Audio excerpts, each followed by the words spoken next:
Théorie du chaos et complexité.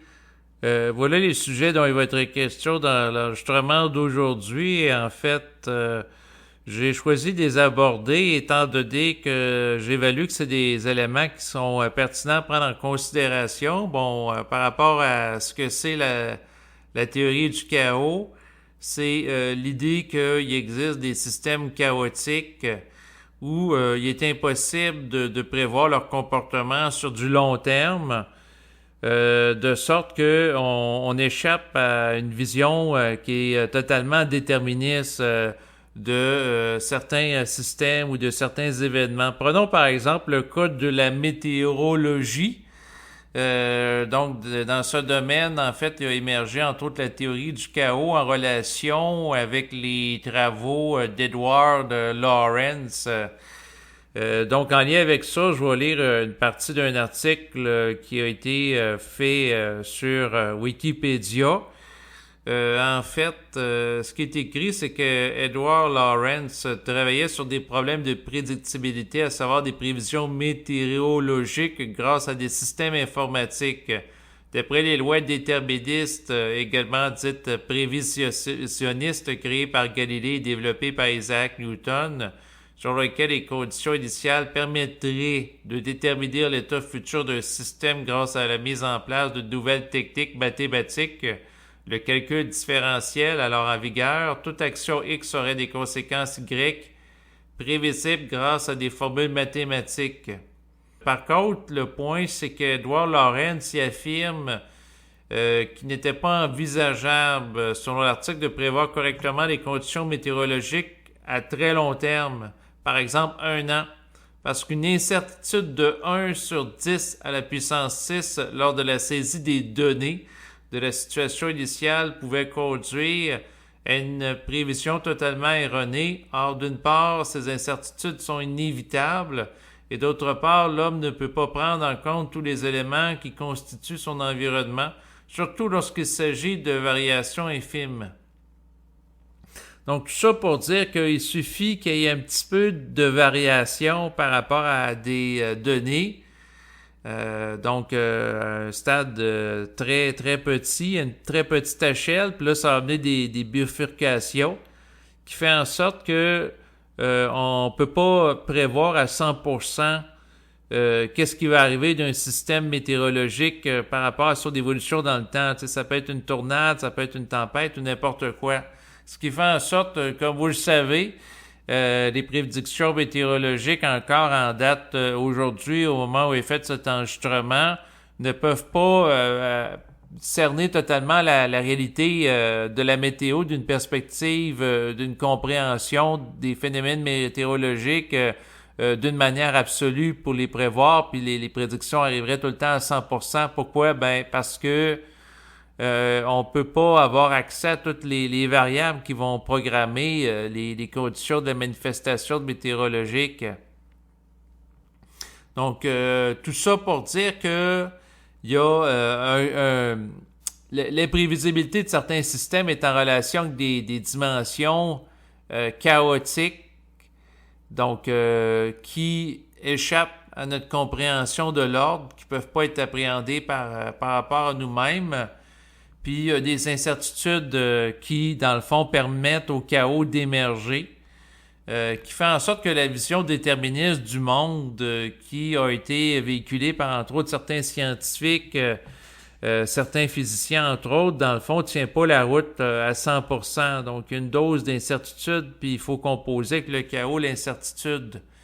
Et entre autres dans le domaine météorologique, même aujourd'hui avec des algorithmes de plus en plus complexes, le développement de ce que certains vont appeler l'intelligence artificielle, même si on a une compréhension beaucoup plus vaste des différentes variables qui ont une incidence par rapport à la météo, ben on peut toujours pas l'appréhender à 100%. Et à mon avis, on ne pourra jamais l'appréhender totalement à 100%, c'est-à-dire que les prévisions soient 100% totalement justes parce que à quelque part, au-delà des variables sur le plan physique qu'on peut en appréhender, bien, il peut y avoir d'autres variables qui nous échappent et qui vont faire en sorte que À quelque part, on comprendra jamais les phénomènes d'une manière totale avec l'intellect. Donc, tout ce qui est abordé avec l'intellect étant une compréhension relative occasionne tout le temps de l'incertitude. Ce qui fait en sorte qu'on a à composer, si on appréhende le monde avec l'intellect, avec une dose de chaos. Donc, à ce moment-là, il y aura toujours une partie imprévisible par rapport à la réalité. Donc, le chaos, en fait, c'est ce qui sert, entre autres, à décrire des systèmes qui ne semblent pas obéir à des lois ou qui sont impossibles à prévoir. Prenons, dans le fond, il y a une dimension chaotique par rapport à la météorologie, dans le sens que la science de la météorologie ne permet pas de prévoir à 100% là, la température qui va faire à peine dans quelques jours, voire quelques heures. Et la théorie du chaos est intéressante à prendre en considération dans le contexte actuel où nous nous trouvons. C'est-à-dire que dans le contexte présent, ben, on est dans un monde qui, à l'ère de la mondialisation, devient de plus en plus imprévisible parce qu'on vit dans un monde complexe. C'est-à-dire que plus il y a une grande quantité d'interactions dans un système, plus par la suite le système devient imprévisible. Donc, la multiplication des flux de données entre les individus, avec la technologie de l'information aussi, les flux de données aussi qui sont générés par l'intelligence artificielle, les ordinateurs et les flux de données entre les ordinateurs qui interagissent entre eux et qui interagissent avec les individus et vice-versa. Tout ça mis ensemble, donc plus qu'une grande quantité de flux d'informations qui est produit. On le voit avec le big data, plus de données qui sont générées au fil des ans, plus que ça complexifie les choses. Donc, plus la société devient complexe, plus un petit détail peut changer l'ensemble du système. À ce moment-là, le fait qu'on devient dans un monde de plus en plus dans le fond, imprévisible à cause de la complexité des données auxquelles on est exposé, puis des systèmes de plus en plus complexes qui se développent à l'ère de la mondialisation, fait en sorte qu'on vit dans un monde de plus en plus imprévisible. Et par rapport à ça, l'impact que ça a, si on le prend sur le plan politique, c'est que ça devient de plus en plus difficile pour des politiciens de respecter leurs promesses électorales une fois élus parce qu'ils ont à composer avec de plus en plus une grande quantité de variables. Et une grande quantité de variables ont de l'impact sur eux. Donc, la vision linéaire que pouvait avoir, par exemple, un politicien en disant « Si je suis élu, je vais faire ci, je vais faire ça », ben, la réalité devient de plus en plus changeante et de plus en plus rapidement, étant donné que l'afflux de données qui est généré par l'ensemble du système ont un impact sur les différentes composantes. Donc, l'univers étant un des volets se rapportant à la théorie du chaos, l'idée c'est que l'univers est complexe et qu'il s'auto-organise par lui-même, puis plus un système est complexe, plus il devient imprévisible. Et tout ça pour dire qu'il peut y avoir un petit événement qui a un grand impact. Puis c'est sûr qu'à l'ère des technologies de l'information, médiatisation, et de l'effet d'amplification aussi d'un événement par rapport à une grande quantité de médias qui vont le relayer là, inlassablement. Ça a beaucoup d'impact. Si on prend par exemple les événements des attentats du 11 septembre, bon, mais le fait que les informations relatives à l'événement ont été véhiculées un peu partout dans le monde avec les médias, ça a eu une incidence au niveau planétaire, c'est-à-dire que beaucoup de pays qui ont été affectés par rapport à ça suite aux attentats du 11 septembre, notamment dans leur vision de la menace du terrorisme international, la mise en place de lois. Bon, il y a eu, suite à l'attentat du 11 septembre qui s'est déroulé aux États-Unis en 2001, toute une politique qui a été mise en place et qui a fait en sorte, bon, il y a eu le Patriot Act aux États-Unis qui permet de surveiller les individus. Ensuite, il y a eu l'entrée en guerre en Irak, en Afghanistan. Donc, ça a eu des conséquences, des retombées internationales, cet événement qui a eu cours. Sinon, ben, des petits éléments qui ont beaucoup d'impact sur le système. Ben, prenons par exemple qu'est-ce qui s'est passé par rapport à ce qu'on nous a dit étant une pandémie en 2020. Donc, un simple virus qui, à l'ère de la mondialisation, a été, dans le fond, selon ce que nous disent les médias, véhiculé un peu partout. En fait, le simple fait qu'on véhicule l'information dans les médias au niveau international que la menace d'un virus, comme on évolue avec un système, dans le fond, médiatique qui a une incidence sur beaucoup de personnes, puis il y a du relais d'information, puis on va parler de nouvelles qui sont virales dans le monde, ça fait que par rapport à ça, le monde est instable. Et dans le fond, une des belles illustrations, comme de quoi que la théorie du chaos, dans le fond, est très effective. En fait, plus qu'on devient un monde qui est complexe, plus qu'elle est effective, ben c'est ce qui s'est passé en 2020. C'est-à-dire que rapidement, beaucoup de pays ont amené leur population à connaître des confinements par rapport à des informations qui ont été véhiculées par rapport à un virus. Donc, et ça, les confinements, ben, ils étaient difficilement prévisibles au niveau de calcul qui aurait été fait là, par rapport à l'anticipation de certaines politiques d'une manière linéaire. Donc, qu'est-ce que ça veut dire la théorie du chaos en relation avec l'imprévisibilité du contexte contemporain lié au grand flux de données générés par des individus et des machines? C'est qu'on se dirige de plus en plus vers un monde qui est complexe et imprévisible. Donc, un monde qui risque de nous surprendre. Donc, c'est sûr que la complexité occasionne des opportunités qu'il n'y avait pas avant. Puis aussi la possibilité de générer des bifurcations qui peuvent être difficilement prévisibles à l'avance. Puis plus qu'on vit dans un monde qui se complexifie notamment avec l'utilisation de technologies de l'information, et plus le concept de chaos et de complexité, à mon avis, doivent être pris en considération. Lorsqu'on regarde le déroulement là, de l'histoire actuelle, certains vont parler de l'accélération de l'histoire en lien avec la grande quantité de flux de données, d'informations par rapport à la civilisation humaine si elle est entrevue en tant que système. Et tout ça, ça doit être pris en considération. Et la théorie du chaos met en échec une vision purement déterministe du monde. Par contre, dans le fond, ce que je voulais dire par rapport à la théorie du chaos, c'est que c'est un sujet qui avait été abordé, entre autres, dans le premier film de Jurassic Park sorti en 1994.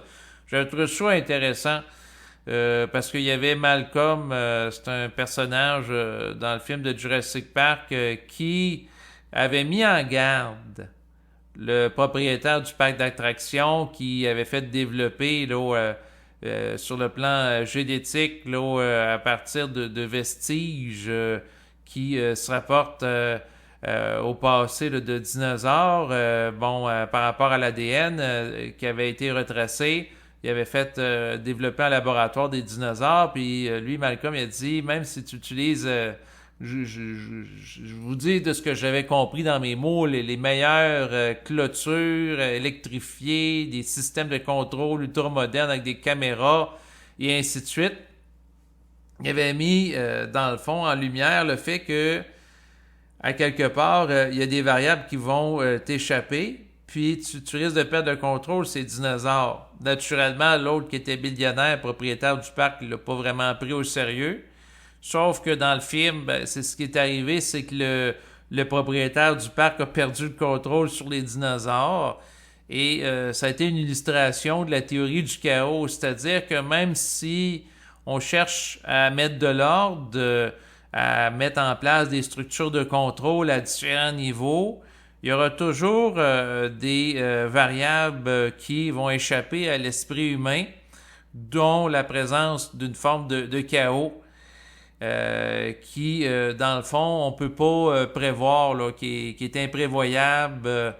Et par rapport à ça, ben, un peu comme les prédictions météorologiques, on peut cumuler un paquet de variables, mais il y a toujours une dimension imprévisible qu'il y a là. Et dans le film Jurassic Park, ben, l'imprévisibilité, c'est que à quelque part, le propriétaire, il perd le contrôle du parc avec les dinosaures. Et l'idée, c'est qu'une petite variable, une petite bifurcation, même minime, peut avoir un impact extrêmement important sur un système complexe, et plus que le système est complexe, plus qu'il devient fragile à partir de l'impact de variables infimes.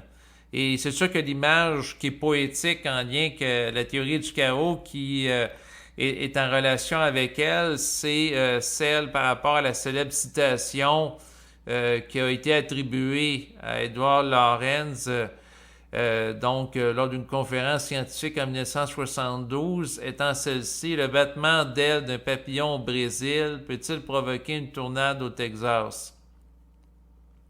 Donc, l'idée derrière ça, c'est qu'une petite cause, un battement d'ailes, peut avoir un gros impact, générer une tornade. Bien entendu, c'est une formulation imagée qui est tape à l'œil, qui attire l'attention. Dans les faits, j'ai jamais vu de papillons qui génèrent des tornades là, naturellement. Mais l'idée, c'est de mettre à travers cette citation-là, qui est belle sur le plan esthétique, c'est un peu comme une image poétique, l'emphase qu'un petit élément peut avoir un gros impact. Et c'est la même chose par rapport à un individu. Donc, un individu peut mettre, si on peut dire, son grain de sel dans un système et le mettre en échec. Parce que plus le système devient gros, complexe, plus qu'il peut devenir vulnérable par rapport à un petit élément.